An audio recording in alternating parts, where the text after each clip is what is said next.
الحمد لله الذي فضل سيدنا ومولانا محمدا على العالمين جميعا وأقامه يوم القيامة للمذنبين المتلوثين الخطائين الهالكين الشفيع فصلى الله تعالى وسلم وبارك عليه وعلى كل من هو محبوب ومرضي لديه صلاة تبقى وتدوم بدوام الملك الحي القيوم ونشهد أن لا إله إلا الله وحده لا شريك له ونشهد أن سيدنا ومولانا محمدا عبده ورسوله أما بعد فأعوذ بالله من الشيطان الرجيم بسم الله الرحمن الرحيم وأما بنعمة ربك فحدث صدق الله المولانا العظيم وبلغنا رسوله النبي الأمين المكين المهين الكريم ونحن على ذلك لمن الشاهدين والشاكرين والذاكرين والحمد لله رب العالمین۔ آئیے ہم اور آپ کریں دلوں کو صاف، پڑھیں درود پاک اللہم صلی علی سیدنا و شفیعنا و حبیبنا و نبینا و مولانا محمد و آلہ و بارک وسلم صلو علیہ صلاۃ و سلام علیک یا رسول اللہ صلی اللہ تعالی علیہ وسلم۔ یا رسول اللہ چمک تجھ سے پاتے ہیں سب پانے والے، میرا دل بھی چمکا دے چمکانے والے، برستا نہیں دیکھ کر ابر رحمت، ہم بدوں پر بھی برسا دے برسانے والے۔ یا رسول اللہ کعبہ کہوں کہ کعبے کا کعبہ کہوں تجھے، یا رسول اللہ کعبہ کہوں کہ کعبے کا کعبہ کہوں تجھے، بے مثل حسن پاک کا جلوہ کہوں تجھے، کہ محشر کے روز بخشنے والا کہوں تجھے، بعد از خدا بزرگ و بالا کہوں تجھے، آتا نہیں سمجھ میں کہ کیا کیا کہوں تجھے، افضل کہوں کہ اعلیٰ و اولا کہوں تجھے، سرور کہوں کہ مالک و مولا کہوں تجھے، باغ خلیل کا گل زیبا کہوں تجھے، تیرے تو وصف بے تناہی سے ہیں بری، حیران ہوں میرے شاہ کی کیا کیا کہوں تجھے، لیکن رضا نے ختم سخن اس پہ کر دیا، خالق کا بندہ خلق کا آقا کہوں تجھے، لیکن رضا نے ختم سخن اس پہ کر دیا، خالق کا بندہ خلق کا آقا کہوں تجھے۔ آپ کو جہاں بات اچھی لگ جائے، جو باتیں سمجھ میں آئے، آپ سبحان اللہ بھی بولیں، بیچ بیچ میں نعرہ بھی لگا دیں گے تاکہ میرا حوصلہ بلند ہوگا اور مجھے تھوڑا وقت ملے گا اور میں آپ کو اطمینان و سکون کے ساتھ کچھ باتیں سمجھا کر سنا کر جاؤں گا۔ رب کی بارگاہ میں دعا ہے کہ ہم تمام کو اس محفل کی برکتیں عطا فرمائے اور جو باتیں بیان کی جائے اس پہ عمل کی توفیق عطا فرمائے۔ خطبہ مسلمہ کے بعد میں نے ایک آیت کریمہ پڑھی جس میں رب تبارک و تعالی ارشاد فرماتا ہے وَأَمَّا بِنِعْمَةِ رَبِّكَ فَحَدِّثْ، اپنی رب کی نعمتوں کا خوب خوب چرچا کرو، اپنی رب کی نعمتوں کا تذکرہ کرو۔ اب ذہن پہ سوال اٹھتا ہے، اے اللہ کے کلام، اے قرآن مجید، فرقان حمید، ہم رب کی نعمتوں کا کس کس نعمت کا چرچا کریں؟ اگر ہم دیکھتے ہیں تو رب کی نعمتیں بے شمار ہیں، اگر اپنے وجود میں دیکھتے ہیں تو ہاتھ یہ رب کی نعمت ہے، آنکھ بھی رب کی نعمت ہے، زبان بھی رب کی نعمت ہے، سر کے بال رب کی نعمت ہے، انگلیوں کے ناخن رب کی نعمت ہے، پورا وجود رب کی نعمت ہے۔ پتہ چلا انسان کا وجود ہی رب کی نعمت، عزت و شہرت رب کی نعمت، دکان و مکان رب کی نعمت، صحت و تندرستی رب کی نعمت، اور آگے آپ چلتے جائیں گے تو آپ دیکھیں گے کہ اللہ تبارک و تعالیٰ نے جو چیز دیا ہے ٹھیک اس کے برعکس دوسرے کو مد مقابل پیدا کیا ہے۔ آپ کہیں گے کیسے؟ دیکھیں، زمین ہے، اس کے مد مقابل میں آسمان ہے، سورج ہے، اس کے مد مقابل میں چاند ہے، صبح ہے، اس کے مد مقابل میں شام ہے، دن ہے، اس کے مد مقابل میں رات ہے، مرد ہے، اس کے مد مقابل میں عورت ہے، یہ امیر ہے، اس کے مد مقابل میں غریب ہے، آگ ہے، اس کے مد مقابل میں پانی ہے، اور آگے چلے تو آپ دیکھیں گے آدم علیہ السلام ہے، ان کے مد مقابل میں ابلیس آ گیا، حضرت موسیٰ علیہ السلام ہے، ان کے مد مقابل میں فرعون آ گیا، اور آگے چلے دیکھیں گے ابراہیم خلیل اللہ ہے، ان کے مد مقابل میں نمرود آ گیا، حضرت اسماعیل ذبیح اللہ ہے، ان کے مد مقابل میں شیطان آ گیا، حضرت ابراہیم خلیل اللہ کے بعد ہمارے اور آپ کے نبی ہیں، ان کے مد مقابل میں ابو جہل آ گیا، اور آگے چلے کربلا کی سرزمین پر امام حسین ہے، ان کے مد مقابل میں یزید آ گیا، اور ایک کی تعریف کریں گے دوسرا آپ سے ناراض ہوگا تو رب تبارک و تعالیٰ کے کلام سے ہم پوچھتے ہیں اے رب کا کلام ہم رب کی کون کون سی نعمتوں کا تذکرہ کریں؟ اگر ایک نعمت کا تذکرہ کرتے ہیں دوسری نعمت ہم سے جو ہے جو ناراض ہو جاتی ہے. رات کا تذکرہ کریں دن غم زدہ ہوتا ہے, دن کی ہم بڑائی بیان کریں رات غم زدہ ہوتا ہے. امیر کے پاس جائیں غریب ہم سے ناراض ہوتا ہے, غریب کا تذکرہ کریں امیر ناراض ہوتا ہے. گورے کی تعریف کریں کالا ناراض ہوتا ہے, کالے کی تعریف کریں گورا ناراض ہوتا ہے. اے رب العالمین ہم تیری کس کس نعمت کو یاد کریں, کس نعمت کا تذکرہ کریں؟ اور پھر تیرا کلام کہتا ہے وَإِن تَعُدُّوا نِعْمَتَ اللَّهِ لَا تُحْصُوهَا کہ اگر رب کی نعمتوں کو تم شمار کرنا چاہو گے تو شمار نہیں کر سکتے, گن نہیں سکتے. اے رب العالمین ہم تیری کس نعمت کا تذکرہ کریں؟ تیری نعمتیں بے شمار ہیں. تو آج یہ میں آپ کو بتانا چاہوں گا رب تبارک و تعالیٰ فرماتا ہے کہ اگر تم میری نعمتوں کو دیکھنا چاہتے ہو تو اس بھری دنیا میں دیکھو سب سے بڑی نعمت کیا ہے. اور جب ہم غور کرتے ہیں تو اس نتیجے پر پہنچتے ہیں کہ اللہ نے آدم کو بھیجا لیکن یہ نہیں کہا میں نے احسان کیا. حضرت شیش کو بھیجا لیکن یہ نہیں کہا احسان کیا. حضرت نوح کو بھیجا لیکن یہ نہیں کہا احسان کیا. حضرت زکریا کو بھیجا لیکن یہ نہیں کہا احسان کیا. حضرت شعیب کو بھیجا لیکن یہ نہیں کہا کہ احسان کیا. حضرت یعقوب کو بھیجا لیکن یہ نہیں کہا کہ احسان کیا. حضرت اسحاق کو بھیجا لیکن یہ نہیں کہا کہ احسان کیا. حضرت ایوب کو بھیجا لیکن یہ نہیں کہا کہ احسان کیا. حضرت سلیمان کو بھیجا لیکن یہ نہیں کہا کہ احسان کیا. حضرت شیش کو بھیجا لیکن یہ نہیں کہا کہ احسان کیا. حضرت یونس کو بھیجا لیکن یہ نہیں کہا کہ احسان کیا. حضرت ابراہیم خلیل اللہ کو بھیجا لیکن یہ نہیں کہا کہ احسان کیا. حضرت اسماعیل ذبیح اللہ کو بھیجا لیکن یہ نہیں کہا کہ احسان کیا. حضرت موسیٰ کلیم اللہ کو بھیجا لیکن یہ نہیں کہا کہ احسان کیا.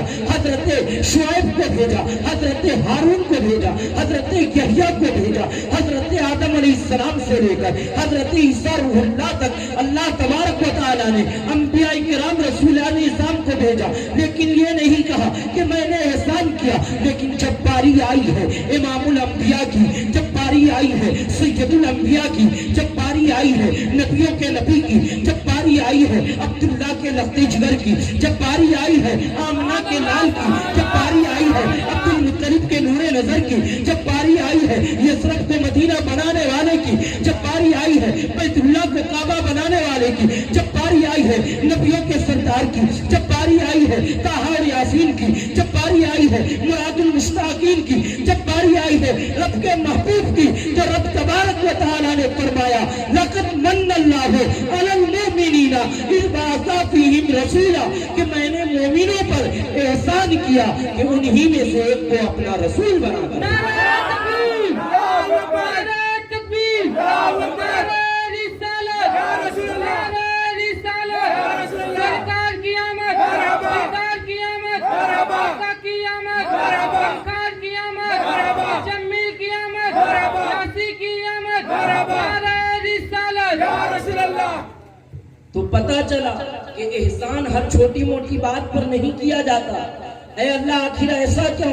آدم کو بھیجا احسان نہیں جتایا, نوح علیہ السلام کو بھیجا احسان نہیں جتایا, موسیٰ کلیم اللہ کو بھیجا احسان نہیں جتایا, آخر نبی آخر الزماں کو بھیجا احسان کیوں جتایا؟ تو رب کی رحمت کہے گی اے سوال کرنے والے سنو سنو, وہ جو تھے وہ تمام کے تمام نبی رسول بن کر گئے تھے, اور یہ جو بھیج رہا ہوں صرف نبی نہیں امام الانبیاء بھیج رہا ہوں اپنا محبوب.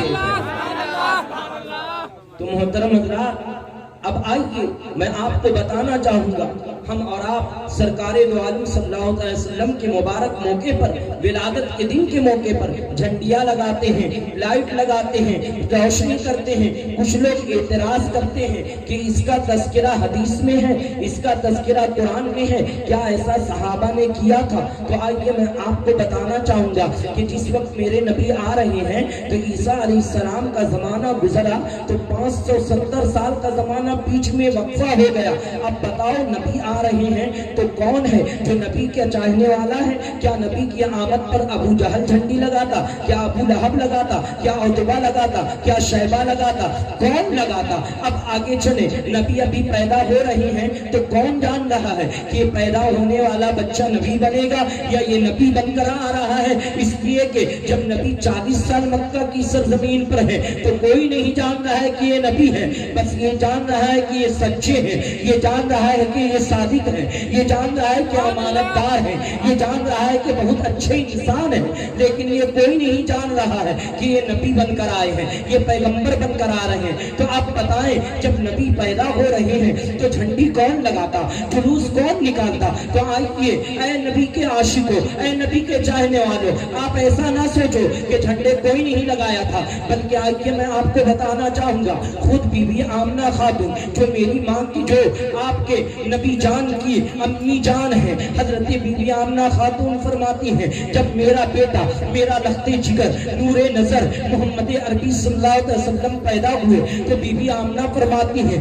رأیت ثلاثۃ مضروبات علما بالمشرق وعلما بالمغرب وعلى زہرۃ الکعبہ. حضرت فاطمہ پر حضرت آمنہ فرماتی ہیں کہ جب میرے بیٹے محمد دنیا میں آئے تو میں نے دیکھا, رأیت میں نے دیکھا, ثلاثۃ تین مضروبات, تین جھنڈے ہرے رنگ کے, علما بالمشرق مشرق میں, وعلما بالمغرب مغرب میں, وعلی زہرۃ الکعبہ اور خانے کعبہ کی چھت پر. یہ کون کہہ رہا ہے؟ بی بی آمنہ فرما رہی ہیں کہ میں نے اپنے بیٹے کی ولادت کے موقع پہ دیکھا ایک جھنڈا مشرق میں کھڑا ہوا تھا, ایک جھنڈا خانہ کعبہ کی چھت پہ, ایک جھنڈا مغرب میں گڑا ہوا تھا. اب آئیے میں آپ کو بتانا چاہوں گا یہ جھنڈا کس نے گاڑا. تو روایتوں میں آیا ہے کہ رب تبارک و تعالیٰ فرماتا ہے اے جبریل ابھی سدرہ پہ رہنے کا مقام نہیں ہے. اے مولا آخر ایسا کیوں؟ کہا کہ دیکھو اب جھنڈے جنت سے لے جاؤ اور میرے محبوب کی آمد پہ جھنڈے دنیا میں گاڑ دو.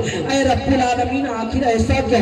اے جبریل تمہیں معلوم نہیں آدم گئے تھے نبی رسول بن کر گئے تھے, آدم گئے تھے تو صفی اللہ بن کر گئے تھے, ابراہیم گئے تھے خلیل اللہ بن کر گئے تھے, موسیٰ گئے تھے کلیم اللہ بن کر گئے تھے, عیسیٰ گئے تھے روح اللہ بن کر گئے تھے, اسماعیل گئے تھے ذبیح اللہ بن کر گئے ہیں.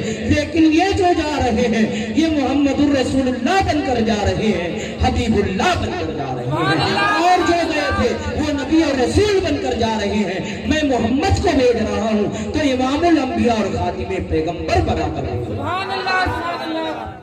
ان کی شان جدا تھی, ان کی شان جدا ہے. وہ نبی گئے تھے تو ایک زمانے کے لیے گئے تھے, ایک وقت کے لیے گئے تھے, ایک قبیلے کے لیے گئے تھے, ایک شہر کے لیے گئے تھے, ایک ملک, ایک سرحد کے لیے گئے تھے. لیکن انہیں جو نبی بنا کر بھیج رہا ہوں صبح قیامت تک کے لیے نبی بنا کر بھیج رہا ہوں اور انہیں نبی آخر الزمان بنا کر بھیج رہا ہوں. لہذا ان کی آمد پہ جھنڈے گاڑ.